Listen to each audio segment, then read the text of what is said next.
നാടൻ ഹലുവ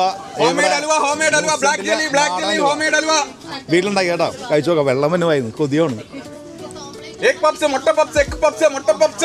അടിപൊളി, ഒന്നും പറയല്ല, സൂപ്പർ. നമസ്കാരം, ദീപുസാൻ എന്തെല്ലാം നമ്മ മലയാളികളുടെ തട്ടുകട ഏത് ടേസ്റ്റ് ഓഫ് കേരള. നമുക്ക് അവിടെ ചോദിച്ചാൽ അവിടുത്തെ സ്പെഷ്യലും കാര്യങ്ങളും ചോദിക്കാം. ഓക്കെ, നമസ്കാരം ബ്രോ. നമ്മുടെ തട്ടുകട സ്പെഷ്യൽ എന്തൊക്കെയാ? നമ്മുടെ തട്ടുകട മെയിൻ സ്പെഷ്യൽ എന്ന് പറയുന്നത് ഹോം മെയ്ഡ് ഹൽവയാണ്.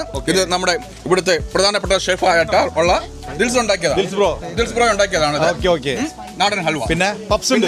അടുത്തത് പപ്സ് പൊതിച്ചോറ് ഇല്ല, നമുക്ക് സ്പെഷ്യൽ ആയിട്ടുള്ളത് പെറോട്ട ബീഫ് കറി, പെറോട്ട ചിക്കൻ കറി, തട്ടുദോശ സെറ്റ്. ഒരു തട്ടുദോശ സെറ്റിനകത്ത് 3 ദോശ, ഒരു ഓംലെറ്റ്, ഒരു വട.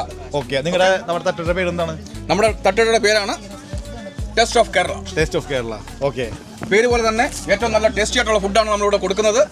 Home made food. നമ്മളൊന്നും ഫ്രോസൺ സാധനങ്ങളോ കാര്യങ്ങളൊന്നും നമ്മൾ ഉപയോഗിക്കുന്നില്ല. എല്ലാം തന്നെ വീട്ടിൽ നമ്മൾ കുക്ക് ചെയ്ത് കൊണ്ടുവന്ന് ഹോം മെയ്ഡ് ഐറ്റംസ്. നാടൻ ഹലുവ വീട്ടിലുണ്ടാക്കി കേട്ടോ, കഴിച്ചു നോക്കാം. വെള്ളം തന്നെ വായിരുന്നു, കൊതിയാണ്. അടിപൊളി, ഒന്നും പറയല്ല, സൂപ്പർ. പൊളിച്ചുണ്ട്. Thank you. എല്ലാം സെറ്റിലേക്ക് കിട്ടിയേ. ഓക്കെ.